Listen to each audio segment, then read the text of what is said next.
"Grandpa, they're signing something today," Nora breathed, glancing toward the hallway. "I heard Mom say assisted living, and Dad asked about Sunday visiting hours.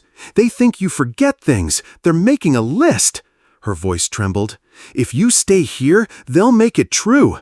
Please go now before they turn our kitchen into an office for your goodbye." "Grandpa, please don't be here at 2," Nora whispered, breath warm against my ear.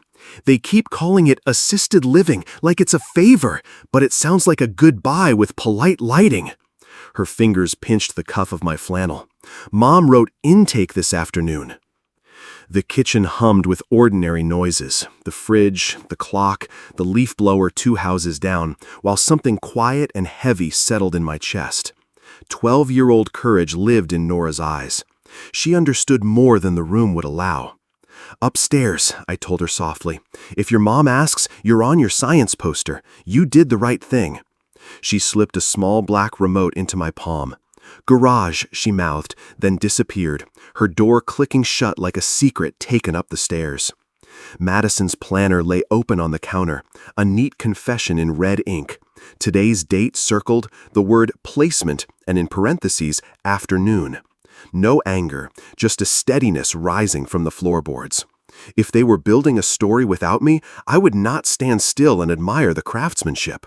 Wallet, ID, a slim folder from the personal drawer, numbers, contacts, a copy of a power of attorney I'd never needed. My wedding ring turned once, an old reflex when choices mattered. I shrugged into my denim jacket, paused at the threshold, listened. Lemon cleaner, old coffee, the familiar house pretending it hadn't heard what I had. The garage motor sighed at the touch of Nora's remote. Sunlight laid a pale rectangle on the concrete, dust drifting like slow snow. I crossed the floor, lifted the side latch I'd oiled last month, and stepped into the narrow alley the neighborhood shared like a rumor. Dry leaves scraped pavement. Somewhere, a mower droned. I kept my pace even, the way I taught Nora to walk with a book on her head. Centered, steady, not looking back. At the end of the alley, the bus stop offered a faded bench and a city map gone soft at the corners. I sat more to blend in than to rest. Preparation had been my language all my life. Smoke detectors tested on Sundays, escape ladders under beds, latches installed where small hands might wander. It turns out, sometimes the emergency is being turned into paperwork by the people who should know your story by heart. The blue and white valley ride rounded the corner, brakes whispering. The driver, a woman about my age with a gray braid tucked under a cap, glanced from my face to the folder I held like a ledger of quiet facts. "Where to?" she asked, bright without prying. "Downtown," I said, stepping up and finding the pole. "Mountain West First Bank." "Good place to be clear about things." I chose a seat mid-car, facing the aisle. Outside the window, my block offered its usual collage: porch ferns, chalked hopscotch, cooling pumpkins on steps, normal enough to make a man doubt his own ears. Somewhere behind that view, across a fence, my granddaughter would be lining up markers by color, listening for a car door, listening for a voice that would call control by a gentler name. The bus lurched and settled into its route. My heart did not pound, it counted, slow and precise, like at the workbench when I measured twice and cut once. I folded my hands over the folder and watched the north end give way to brick and glass. 2 o'clock was the line they drew. Mine was different. I would not be there to be signed away. An older couple boarded with grocery bags. A college kid scrolled past news he didn't read. The driver tapped the wheel to a song I couldn't hear. The ordinary world kept moving, as if I weren't carrying a hinge that could swing the rest of my life. The driver caught my eye in the mirror. "Bank's next stop." I stood before the bell chimed, fingers sure on the rail, knees not as young but still honest. The bus eased against the curb. Outside, Mountain West's glass facade took the autumn light like a promise written in steel and sky. I stepped down to the sidewalk and felt the ground answer back. If this moment stirred something in you, I'd love to hear your thoughts. What would you do in my shoes, and where are you listening from? If you feel like it, leave me a gentle note in the comments, and if this story might steady someone you love, feel free to quietly share it forward. Mountain West First Bank smelled faintly of polished wood and cold air from the glass doors. The lobby was a hush of carpet and low voices. I walked to the concierge desk and rested my hand on the counter.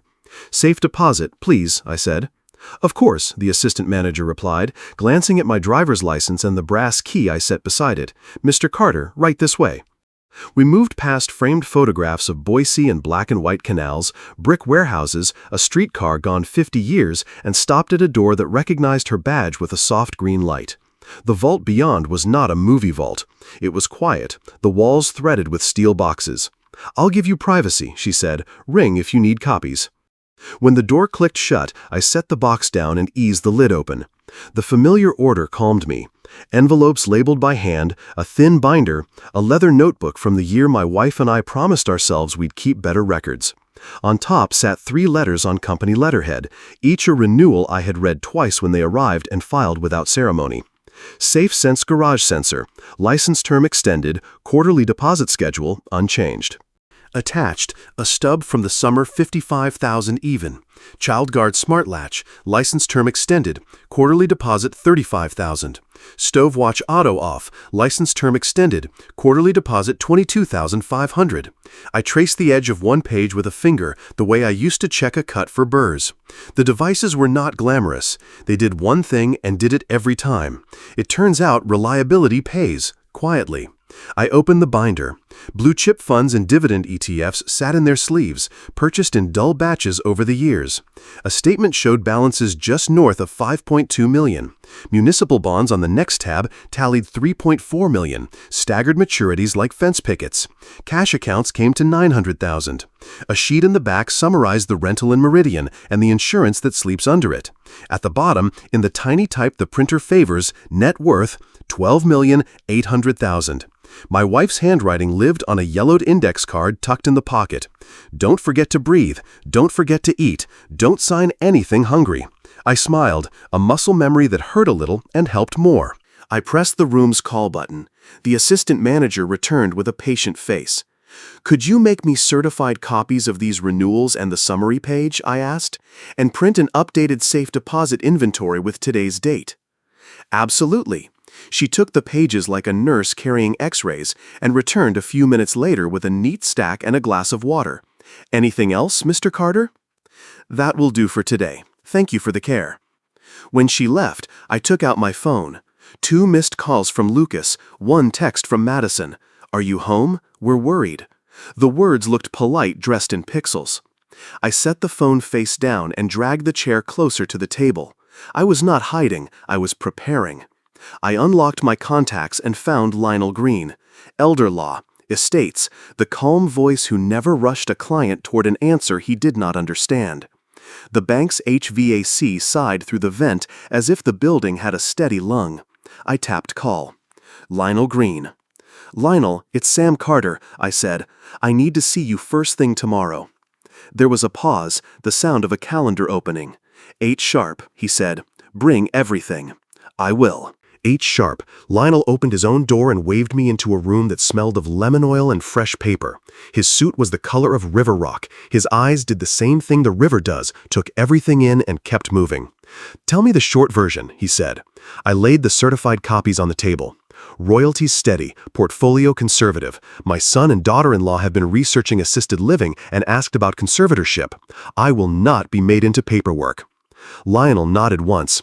"Then we build armor you can still move in." He flipped a legal pad and wrote headings. "Documents first, strategy next." We started with control.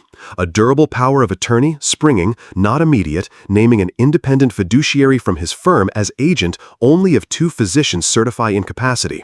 A healthcare power of attorney and HIPAA release so a doctor speaks with the person I choose, not whoever shows up loudest. A living will that says I want comfort and dignity, not strangers deciding by spreadsheet.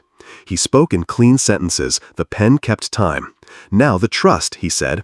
"Revocable, so you're the trustee while you're well. Successor trustee. Idaho Trust Services, not family. We place the Maple Avenue house and your accounts in the trust. Pour over will to sweep strays." "For Nora," I said, and felt my throat tighten. "We create a sub-trust funded at $3.5 million, he replied, already drafting. "Spendthrift provisions so creditors and opportunists can't reach it. Distributions for education, healthcare, reasonable housing, and enrichment at the discretion of the trustee. No cash to parents. No role for them as trustee, advisor, or signatory. When does she control it herself? At 26, outright vesting, unless a future court determines a different age is in her best interest. Until 18, any extraordinary disbursement must be reviewed with a guardian ad litem. We'll also add a no contest clause. Anyone who challenges in bad faith takes nothing. He slid the first signature page toward me. The pen felt heavier than its weight. Conservatorship, I said, if they try? We preempt, Lionel said. Capacity isn't a feeling, it's evidence. Get a baseline cognition screen from your primary care this week. Keep a daily log, meals, medications, exercise, bills paid, appointments kept. Maintain receipts. Enroll utilities in autopay and print confirmations. Ask the bank to note today's visit in their file. If a petition is filed, we respond with records, not outrage. He looked up. Limit contact for a few days to avoid ambush. Communicate in writing. Decline any meeting you haven't proposed. And Sam, no signing anything hungry. I smiled despite myself. My wife wrote that on an index card, I said. She was right, he replied, and placed a blank tab in a red folder labeled Carter Capacity Evidence. Also, title the Maple House into the trust immediately. That avoids being personally dragged into any emergency placement decision. We reviewed beneficiary designations, the pour-over, and a letter of wishes to Nora, plain words about safety, not money. He read it once and said, "Keep it in your handwriting." I signed. The nib rasped like a match along a box, small heat making light. Lionel gathered the originals, stacked them with practiced hands, and checked his watch. Last piece. I want a neutral set of eyes on Nora's welfare. I'll email Karen Patel, a guardian ad litem who is exacting and fair. My phone buzzed almost on cue.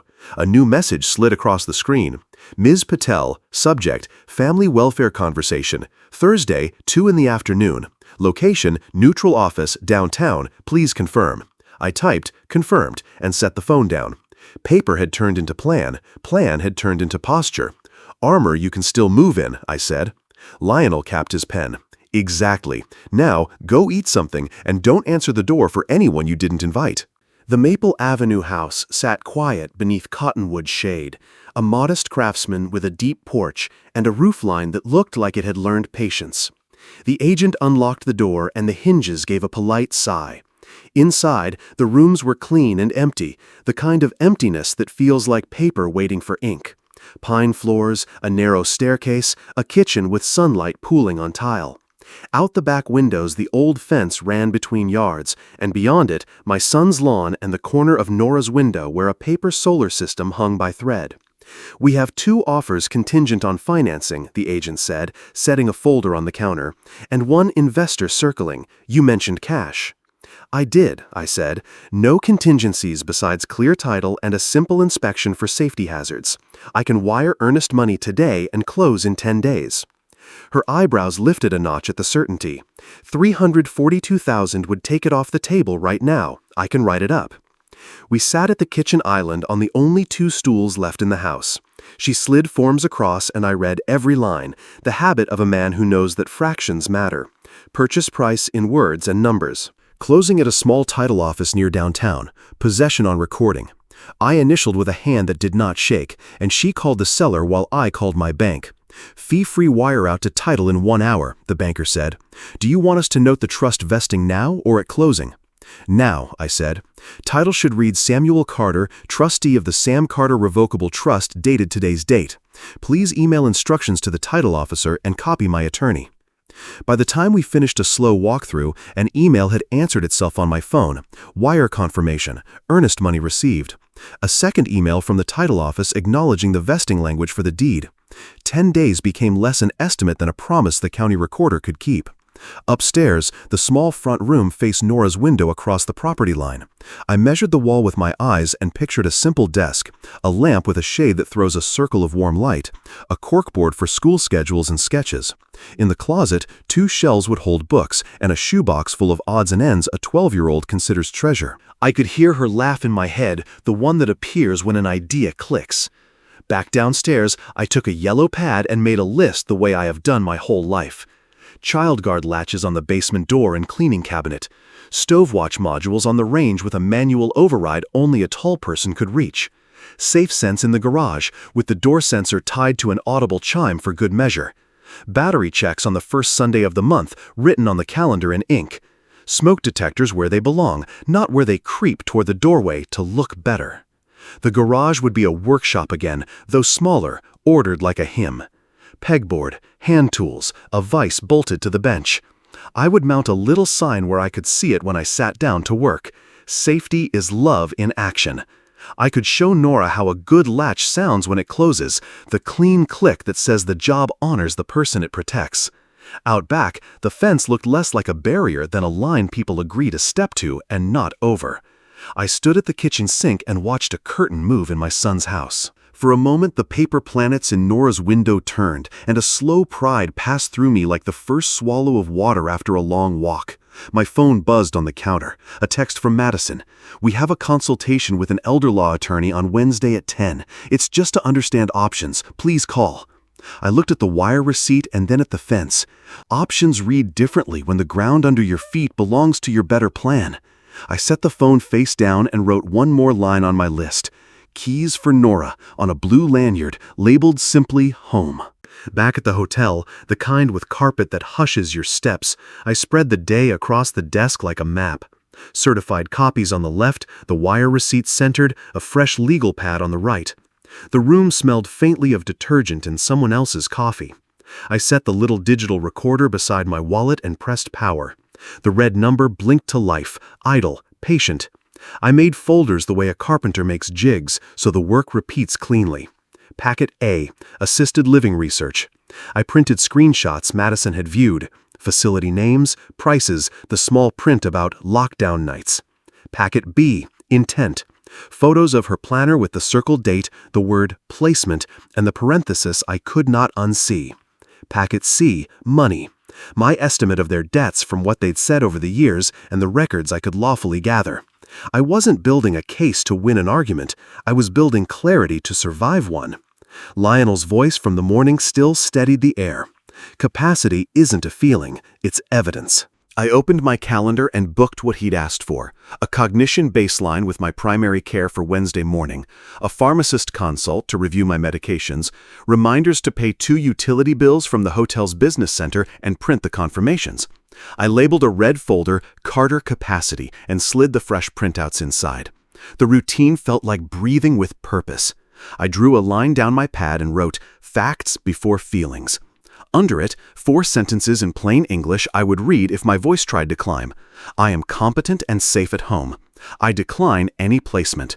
We can discuss your concerns, but we will not invent problems to justify convenience. From this moment, all important matters will be in writing. The recorder sat there, unblinking. I checked the battery, swapped in fresh ones, and tucked a spare set into the pocket of my jacket. I practiced placing it on the table and saying, calmly, "For clarity, I'm recording this conversation." Not a threat, not a flourish. A line that says, "We will not drown in shifting stories." I called Lionel to confirm the shape of Saturday. 2 o'clock, their house, I said. I'll open with the timeline, then intent, then money, then boundaries. Good, he said. Leave the trust for the second half. It's a boundary, not a bribe. Understood. And eat before you go. I smiled at the ceiling and ordered a late lunch from the diner next door. When it came, I ate slowly, then walked the hallway to clear my head. There's a kind of fear that makes people talk too loud. I wasn't afraid of the conversation. I was afraid of speaking past what mattered. Back at the desk, I drafted a message to Lucas and kept trimming until no air leaked around the words. Let's talk Saturday at 2 o'clock at your place. This is about my living situation and Nora's well-being. I'm coming alone. Please make sure we can speak without interruptions. I pressed send and watched the blue bubble fade into the quiet. The reply arrived fast. Okay. 2. Another bubble followed. We're worried about you. I set the phone down and wrote, worried, not honest, in the margin. People say worry when what they mean is pressure. Honesty is heavier and doesn't always look polite. I packed the packets in order A, B, C, added the bank copies, slipped the recorder into the top sleeve, and zipped the portfolio shut. The zipper sounded final, the way a door sounds when you lock it because you love who's inside. Before lights out, I texted Nora from the number she knew from me. I'm okay, working on something important. You were brave and right to warn me. I'll see you soon. 3 dots pulsed, then her reply. Okay, I can sleep now. I turned off the lamp. In the dark, the city hummed through the window unit and tires whispered on State Street. I lay still and pictured the living room where we would sit, the table where I would place the recorder, the chair where my son would learn what a line looks like when a father draws it straight. Across the room, the red number on the recorder glowed faint as an ember. Saturday, 2 o'clock, it seemed to say. Be ready. 2 o'clock. Their front door opened like a held breath. Madison's perfume reached me first, white flowers over lemon cleaner. Lucas stood aside, jaw tight, and led me into the living room. The coffee table was cleared as if for a practical exam. I set my portfolio down, placed a small digital recorder in the center, and clicked it on. For clarity, I'm recording this conversation, I said. You'll get a copy. Lucas nodded at the red light. Madison folded her arms, unfolded them, then smoothed an invisible wrinkle in the sofa seam. Facts before feelings, I said, opening packet A. These are the facilities you researched. Maple Ridge, Golden Pines, Valley View. Same prices, same fine print about lockdown nights. Note the Sunday visiting hours. I slid the printouts across the table. Packet B, intent. I laid down photos of Madison's planner. Today's date circled in red, the word placement, and, in parentheses, afternoon. I added screenshots of her emails asking about intake. The paper made a small sound like a door quietly shutting.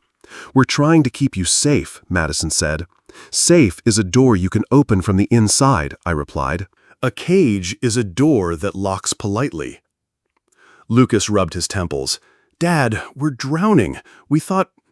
We'll get to money, I said. First, the law you asked about. Conservatorship. I placed a single page summarizing the standard.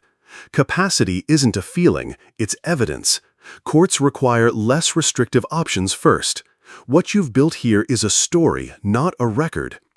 Madison's chin lifted. You forget things. You left the stove on last month.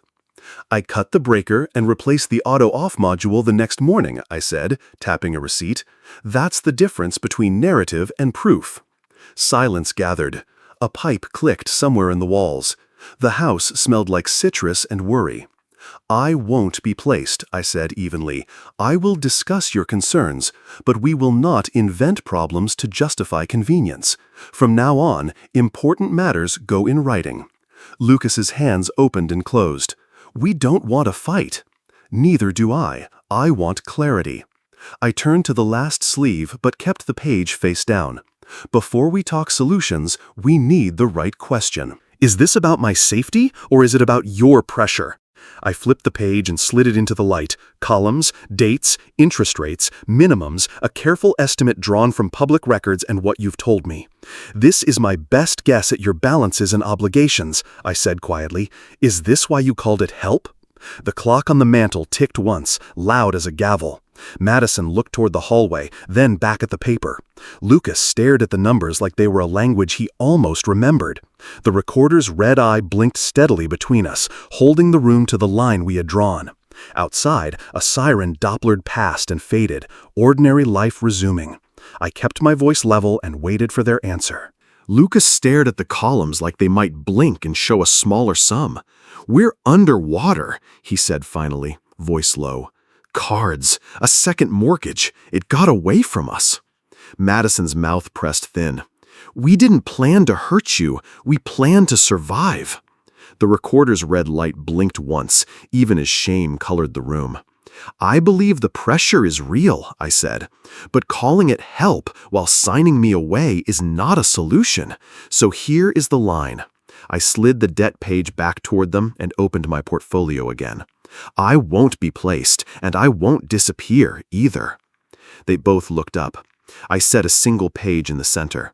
Yesterday, I purchased the house next door on Maple Avenue. Cash. Title is already vested in my revocable trust.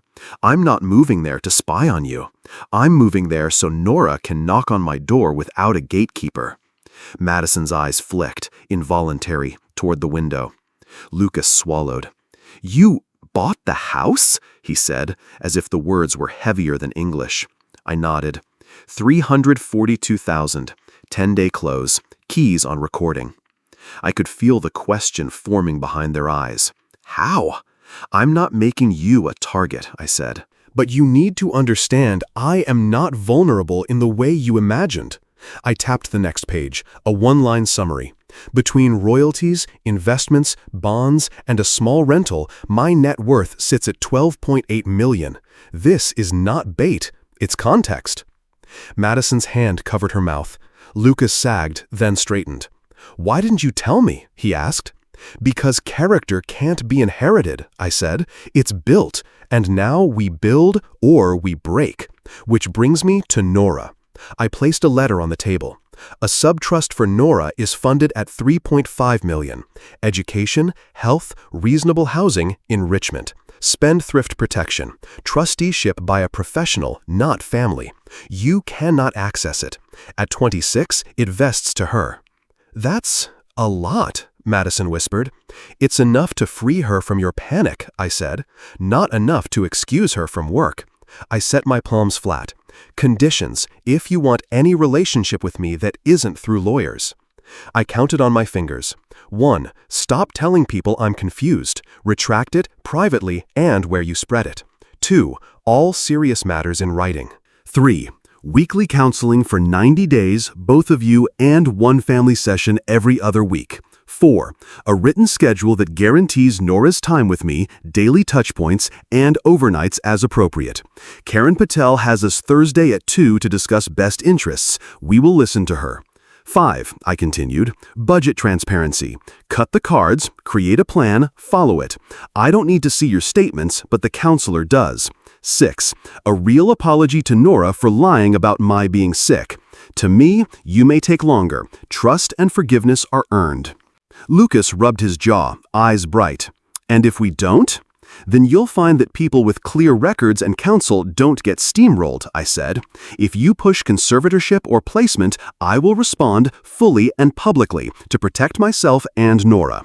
If you choose honesty and repair, my door is open. Those are the only 2 roads. Silence settled. The clock ticked like a metronome practicing patience. Madison's shoulders dropped. I will go to counseling, she said, words pulled through gravel. I will stop the confused story. Lucas nodded. Me too. I'm sorry, Dad. I don't expect you to accept that today. I'm going upstairs to see my granddaughter, I said, lifting the recorder and slipping it into my pocket. Think about the road you're choosing. Put it in writing by tonight. I stood. On the stairs, the house creaked the way old houses do when truth finally weighs more than pretense. At the landing, I could see the edge of Nora's poster, planets turning on thread waiting. I tapped the doorframe with 2 knuckles the way I always do, a small courtesy before stepping into someone's sky. Nora's room smelled like paper and strawberry shampoo. Planets cut from cardstock hung by thread, slowly turning in the air from the vent. She sat cross-legged on the rug, markers fanned out like a color wheel. Are you leaving? She asked, voice steady but eyes not. I'm not being put anywhere, I said, kneeling so we were level. I'll be right next door soon. Until then, I'm here every day in the ways that matter. Her shoulders loosened a notch. Mom said... I heard what Mom said. I kept my voice even. When grown-ups are scared, sometimes they call control by a kind name. I'm drawing a line so we can do better. She looked at the remote still in my jacket pocket and then at the window where her paper Saturn turned. How will I know you're okay? We're going to build a ritual, I said, pulling a small spiral notebook from my pocket. I have labeled tabs with my neat block printing, check-ins, signals, projects. 3:30 after school, we text hi within 5 minutes. If I'm in a place where I can't talk, I'll send the word pinecone, and you'll know I'm fine but quiet. If you need me, text comet and I'll call." Her mouth quirked. "Pinecone and comet." "And when I move into maple," I went on, "my porch light will be our sign. 2 short, 1 long means I'm home and the kettle's on. If you want to say hi without waking anyone, you'll tap your window twice and I'll tap mine back. For now, we keep it simple. 3:30 texts, and I'll call you at 7 in the evening to hear a piece of your day." She nodded, serious the way 12 can be. "Okay, and if they say you're confused?" "You'll remember this conversation," I said. "You'll remember I know what day it is, what you're learning in science, and how to make French toast without burning it." I smiled. "Also, your math homework is due Monday." Her grin flashed, quick and real. "We're graphing data." "Good," I said, "because our first project is going to be data." I pointed to the range on her science poster. "We're going to build a little demonstration for your fair about kitchen safety, not just lectures tests. We'll time how long it takes a pan to heat to a certain temp, what happens when you leave a burner on low, how the auto-off module triggers. We'll make charts. You'll teach your class why safety is love in action." She reached for the notebook like it might flutter away. "Can I write it?" "It's yours," I said. "You're the lead scientist. I'm just your lab assistant with creaky knees." She turned the pages, touched the tabs, the way you do before a book becomes yours from the inside out. "Where will we do it? You don't have your keys yet." "At the diner next to my hotel tomorrow morning," I said. "They have waffles. We can plan and sketch. And when I have the maple keys, we'll measure, install, test. I'll show you how a good latch sounds." Nora took a breath like the room had been opened. She leaned into me, not the fast crash of fear, but the solid kind you give when you're done bracing. "Every day?" she said into my shirt. "Every day," I answered. Downstairs, the house gave a small settling sound, wood remembering how to hold weight. I stood and looked around her room, the way you memorize a map, where the lamp throws light, where the rug curls at one corner, where the window catches the afternoon. "If you ever feel lonely," I said, "you look at Jupiter there and remember its storms are big and loud and long, but they move. We're making a plan. That's calmer than a storm." My phone buzzed. A text from Lucas. "We'll send our plan tonight. Counseling booked Monday at 5. Karen Patel is set for Thursday at 2. She sent the invite. Also, could Nora have breakfast with you tomorrow?" I showed Nora the screen. Her eyes brightened. "Waffles," she said. "Waffles," I agreed. "And a sketch of a safer kitchen." I tapped the notebook. "Pinecone at 3:30 today?" She tapped the cover twice, a tiny, brave signal. "Pinecone," she said, "and comet if I need you." "Then I'll be there," I said, and the calendar on my phone pinged as if to say, "And we start." Sunday morning tasted like waffles and melted butter. Nora slid into the diner booth across from me, hair still damp from a quick shower, notebook already open. We drew a week on the paper boxes for days, lines for time, and began writing what would hold. 3:30 check-ins every school day, I said, pen steady. 7 o'clock call to hear one good thing from your day. Saturday morning project, she added, tapping the margin. Bike ride or science, your pick. When I have the maple keys, I said, Thursday dinners at my place. 1 overnight every other weekend if schoolwork's handled. She nodded like a foreman approving beam placement. We added no surprises in the corner. Any changes written, not shouted across a driveway. After breakfast, we walked to the hardware store. I bought 2 child guard latches, a stove knob cover, and a battery tester. In the aisle that smelled like pine and promise, I showed her how to measure a cabinet face, how to mark holes with painter's tape, how not to split wood by crowding the edge. You hear that click? I said, snapping a demo latch on a scrapboard. That's what love sounds like when it's practical. By afternoon, I had typed the schedule, plain and spare, and emailed it to Lucas and Madison with the subject line, Nora's Contact Plan Working Draft. Lucas replied within minutes. Looks good. We'll review tonight. Madison sent a single word, received. Thursday came with the clean lines of a neutral office. Karen Patel met us in a conference room that had a round table and a window overlooking downtown. She introduced herself to Nora first, eye level, handshake firm. I'm here to understand what helps you do well, she said. Grown-ups talk a lot. I listen. Karen's questions moved like a good teacher's, simple, exact, not leading. How are mornings? Who helps with homework? When do you feel hurried? She asked me about routines, medications, fall risks, how I manage meals and bills. I handed over the capacity folder Lionel had me start. Appointments logged, utilities paid, receipts clipped square. Karen didn't smile, but her eyes softened. "Thank you," she said. "This is helpful." She turned to Lucas and Madison. Best interest of the child means stability, predictability, and no triangulating adults. Here's what I'll recommend. Daily check-ins at 3:30, a 7 p.m. call, 2 evenings a week with Grandpa for homework and dinner, 1 weekend afternoon with flexibility for activities. Written changes only. No negative talk about the other home within earshot. Madison looked like she wanted to argue and then didn't. Lucas nodded, hands clasped as if to keep them from trying to fix the air.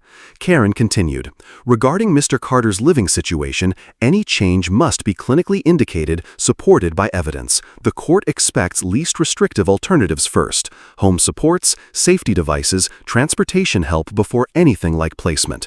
Conservatorship is a last resort and cannot be used as debt relief."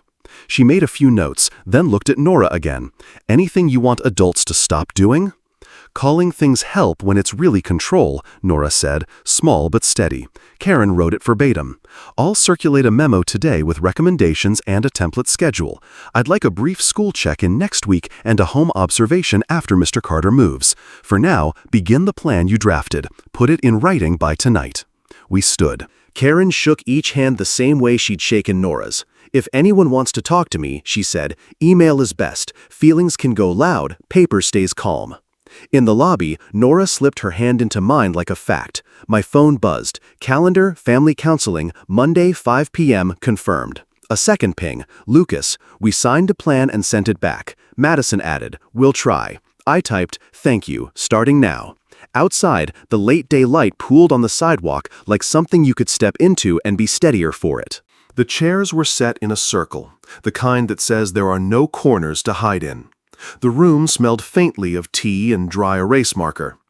Marla Jensen, a licensed family therapist with a calm teacher's posture, waited until we all sat. "Thank you for coming," she said. "We will go in turns. Short, honest, concrete. Lucas?" He stared at the patterned rug. "We are under pressure," he said. "Debt. Overtime. I told myself I was protecting everyone by fixing it fast. I let fast mean without asking permission. I am sorry." He looked up at me. "Especially to you, Dad." Marla nodded once. "Madison." Madison laced and unlaced her fingers. "When I was 12, the lights went off for a week. My mother pretended it was camping. I swore my kid would never feel that kind of fear. Somewhere I turned fear into control. I called it help and tried to make it polite. I am sorry." Marla turned to me. "Sam, what do you need them to hear?" I kept my voice even. "Words matter, but habits matter more. I will not be placed. I will be a steady grandparent. If we are going to repair, it will be by showing Nora what safety sounds like, not just saying the word." "Good," Marla said. "Now we translate talking into doing." She wrote 3 headings on a pad: time, money, story. Under time, you will commit to daily and weekly moments that are real, not aspirational. Under money, you will commit to steps you can count.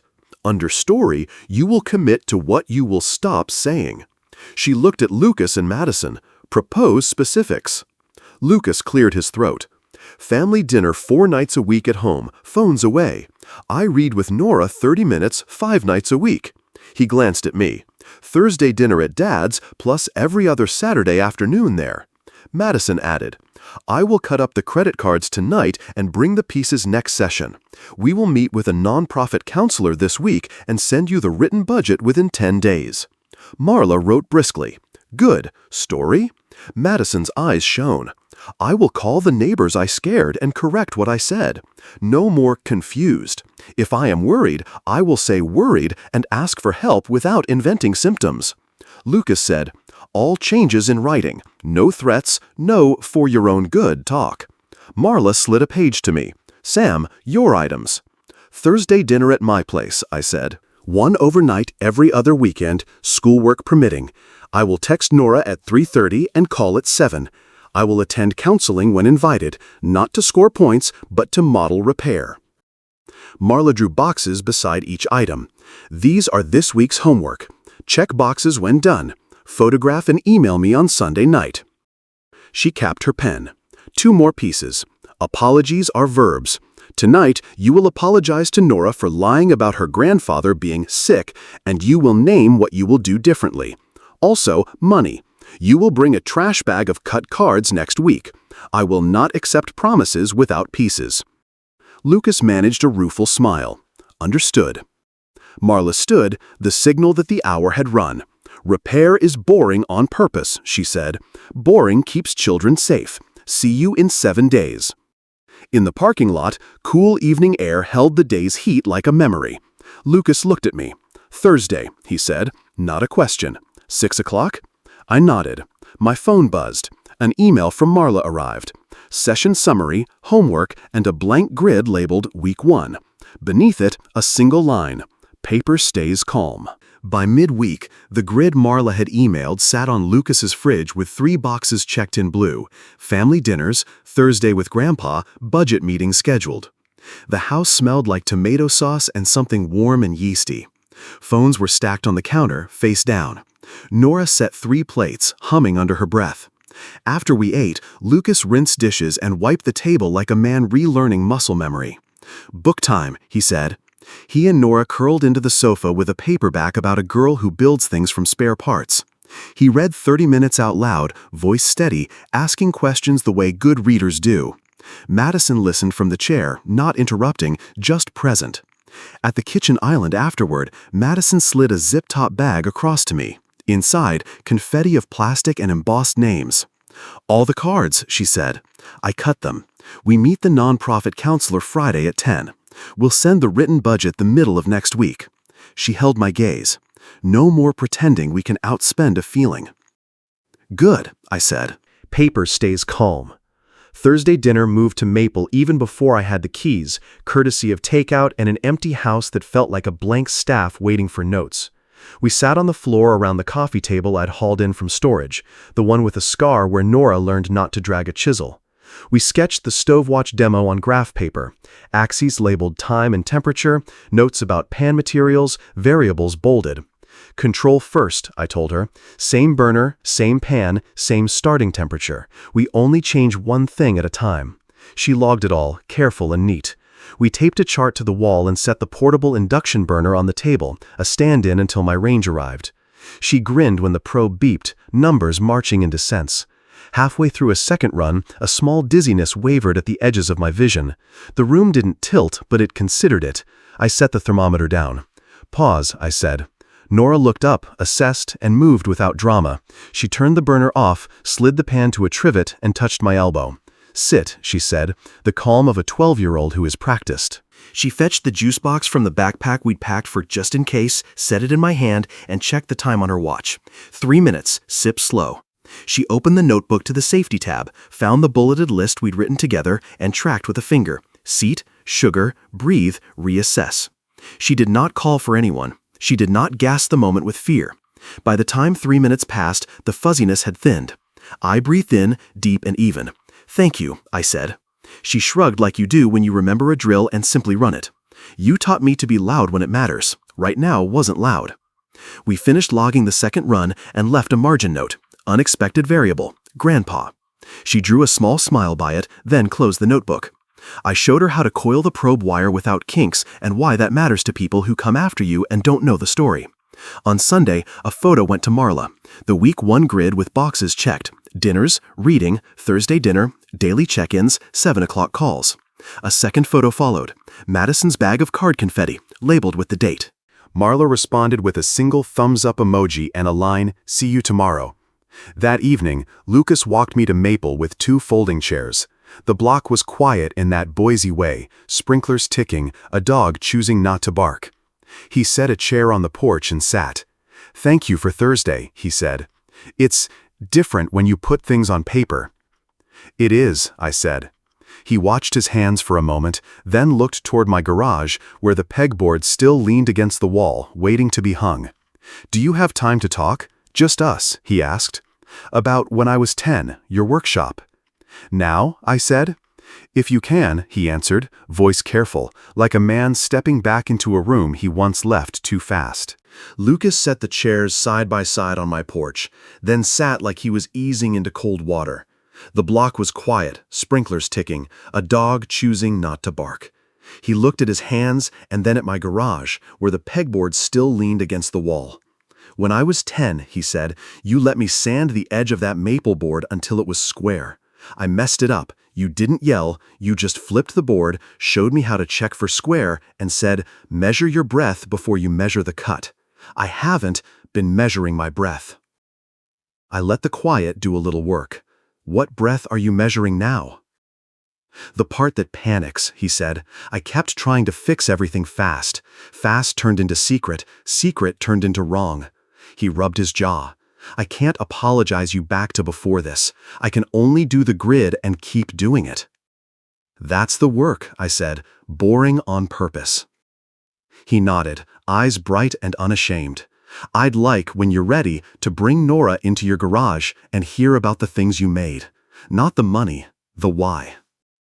"We'll do that," I said, "when the pegboard's on the wall." Footsteps on the walkway. Madison stood at the bottom step with no perfume, hair pulled back, hands empty. She looked smaller without the noise she usually wore. "May I?" she asked. I nudged the spare chair with my foot. She sat, spine straight like a person trying not to lean on anything that isn't hers. "I apologized to Nora," she said, voice steady. "I told her I lied. She asked me why grown-ups call control help. I told her I was afraid and tried to make fear sound polite." She swallowed. "I am sorry, Sam. I said the words confused and for your own good out loud to people who will repeat them. I've started calling to correct it." She ticked names off on her fingers. Mrs. Delaney next door, the PTA treasurer, the neighbor who walks the golden retriever. "I will call the rest by Friday. I wrote it down so I can send you a photo when I've done it." "Paper stays calm," I said. She nodded. "We met the nonprofit counselor. Friday. We'll bring the written budget to Marla next week. I unsubscribed from the sale emails. I deleted the shopping apps. I put parental controls on my phone for me." A thin smile that wasn't for effect. "I brought you nothing. Not a plan to sell you, not a plea. Just the truth. I will do the 90 days. I will keep doing them after." I let my hands rest on my knees, palms open. "The conditions haven't changed," I said. 90 days of counseling, daily and weekly schedule with Nora, written changes only, no confused talk, budget with a counselor, apology to Nora done. You send the grid on Sundays. At 90, we reassess. Fail the grid, we reset to paper and counsel. Pass it, and we widen what trust can hold. That's it. "I understand," she said. "I won't ask you for money. If there's an emergency, we'll ask Marla how to handle it, not you." She huffed a breath, something like a laugh at herself. "I memorized that sentence." "Good," I said. "Keep it memorized." She stood. "May I shake your hand?" It wasn't a demand. It was a question from a person who finally learned to ask. I stood too. We shook. Her hand was cool, dry, serious. She left without adding any shine that didn't belong, and I was grateful for the absence. Lucas stayed a moment. "Saturday," he said, softer. "Discovery Center? Nora's been talking about the demo you two are building. We could make it a family thing." "Put it in writing," I said, then smiled to take the edge off because it wasn't an edge, it was a rule. "Send a time." He texted before he hit the sidewalk. "Saturday, 2 p.m., Discovery Center of Idaho. We'll bring notebooks." When the street settled again, I looked at the dark square where the pegboard would sit and at the fence line catching the last light. The house breathed that small, settling sound old houses make when everyone starts telling the truth at the same time. My phone buzzed Marla's check-in reminder. I snapped a photo of the three of us on the porch, no faces, just 3 chairs and a strip of porch light. Caption, Week 2 starting. Saturday warmed the block like someone turned the light up a notch. Nora coasted down the driveway on her bike, knees out a little, then lifted both hands for a count of 3. "No hands," she called, laughing, then grabbed the grips again, graceful as a bird deciding to land. I sat on the porch with 2 mugs of tea cooling and the keys to Maple now heavy in my pocket, a small weight that felt like rightness. Lucas came up the walk, a canvas tote over his shoulder. "Notebooks," he said, patting the bag, "and sandwiches for the museum later." Nora braked at the curb and swung her leg over like she'd been doing it her whole life, and also like it was new every time. "Are we still going?" she asked. "We're going," I said, "but first 5 minutes in the garage." We stepped into the cool of the Maple garage. The pegboard hung now, each hook labeled in my block print: screwdrivers, wrenches, measuring, safety. I tapped the small wooden sign I'd screwed above the bench. "Safety is love in action." "This is where the ideas came from," I told Nora, running a hand along the bench's edge. "Not because I wanted to sell something. Because I wanted a latch that didn't forget, a sensor that didn't blink and miss. Your grandmother used to say, if love is a feeling, it's hard to measure. If love is a habit, you can count it. So I built habits for houses." Lucas leaned on the door jamb, not intruding, listening with the quiet you earn by not making it about you. "Tell her about the first prototype," he said. "The garage sensor," I said. "I was tired of seeing doors half closed at night. I rigged a magnet and a reed switch and a chime that wouldn't quit until the door finished what it started. Your dad hated it because it squealed if he tried to sneak out for a late drive." Nora laughed. Lucas did too, a real sound that remembered being 17. "It worked," he said. "I never made it out without you knowing." "We'll build a tiny version for your science fair," I told Nora. "Not the same, just the idea. You'll show input, output, and what happens in the middle. You'll use words your class can own. The point isn't to be fancy. The point is that ordinary can be better on purpose."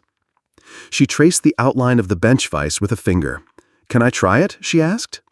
"After the museum," I said. "We've got a date with the pendulum and the shadow room." On the way out, I pressed a small key on a blue lanyard into Nora's hand. "Backdoor," I said. "It only lets you in when I'm home. We'll add your fingerprint to the deadbolt when your mom and dad sign off. For now, this is so you know there's a door that opens from the inside." She looped the lanyard over her head, the key thumping once against her t-shirt like a promise. At the Discovery Center, we moved through rooms where kids made fog and balanced blocks and turned cranks that lit bulbs. Nora kept a list, head down, then head up, cross-checking what she felt with what she saw. Lucas asked questions that started with how instead of why don't you. Madison met us there, hair in a loose knot, a tote bag with water, and the sort of crackers you give a child who's busy. She didn't run the show, she joined it. In the gallery with the big metal pendulum, Nora watched the sand draw circles and then lines as time made its argument. "It keeps going until someone stops it," she said. "Or until friction slows it," I said. Which is just the world asking for patience. On a bench between exhibits, we unwrapped sandwiches. Madison looked at me. "I called Mrs. Delaney," she said, unprompted. "She told the book club I was wrong. I'm working down the list." She looked at Nora. "Thank you for letting me meet you here." Nora chewed and shrugged. "It's the museum," she said, as if that could explain why grace sometimes sneaks in where you plan to learn about forces and light. Back home, Nora took a slow lap on her bike while the evening cooled. She lifted both hands again, longer this time, then set them down. Lucas stood beside me, not saying anything for once, which was also a kind of apology that didn't ask to be acknowledged. "Next week," he said finally, "can I help hang the last shelf in the garage?" "You can," I said, and didn't make the joke that used to live in my mouth about measuring twice. He already knew. Nora coasted in, toes down, satisfied. "I like when days end like this," she said. "So do I told her. The porch light clicked on at its timer, 2 short, 1 long, casting a soft circle on the step. It felt less like a signal and more like a heartbeat you can see. Evenings fall softer now. On my porch at Maple, the kettle clicks off and the light blinks our small code, 2 short, 1 long, more habit than signal. Across the fence, Lucas's kitchen window holds the gold of cleanup. Dishes stack, someone laughs, the neighborhood dog considers barking and doesn't. The fence reads less like a wall than a line we all agree to meet at without stepping over boundary as kindness. Paper helps. The week 2 grid shows more checks than blanks. Marla's note, "See you Monday," waits in my inbox. Karen's school check-in said simply, "Nora calmer with predictable contact. Continue." At 3:30, her text landed pinecone. At 7, she told me the pendulum was her favorite part of the week, not moving anymore, just making sense. Thursday dinners have become dinner plus a walk, arguing cheerfully about whether a chart needs 3 colors or 4.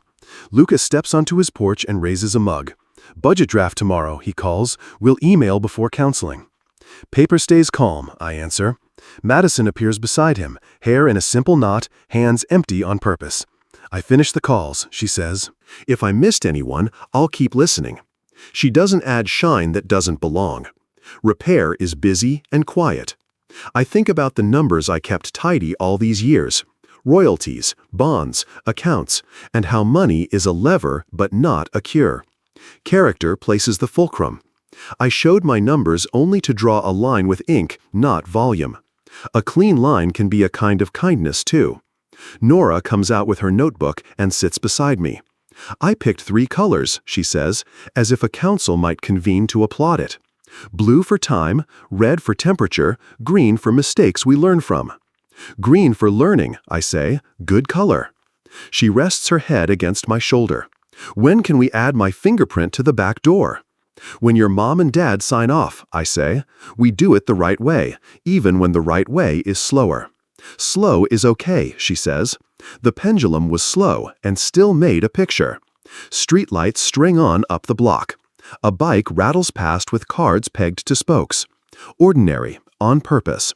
This is what I wanted for her. Safety that doesn't feel like a cage. Love you can count in small, steady ways. If this found a quiet place in you, I'd be grateful for a few words what stayed with you and where you're listening from. And if someone you care about might need a steadier story, feel free to pass it along softly. Forgiveness is not instant. It is measured in check marks, repeated effort, and showing up when it matters. Even in the wake of family betrayal, this reminds us that God's patience toward us can guide how we extend patience toward others. Have you experienced slow but steady repair in a relationship? Share your journey in the comments.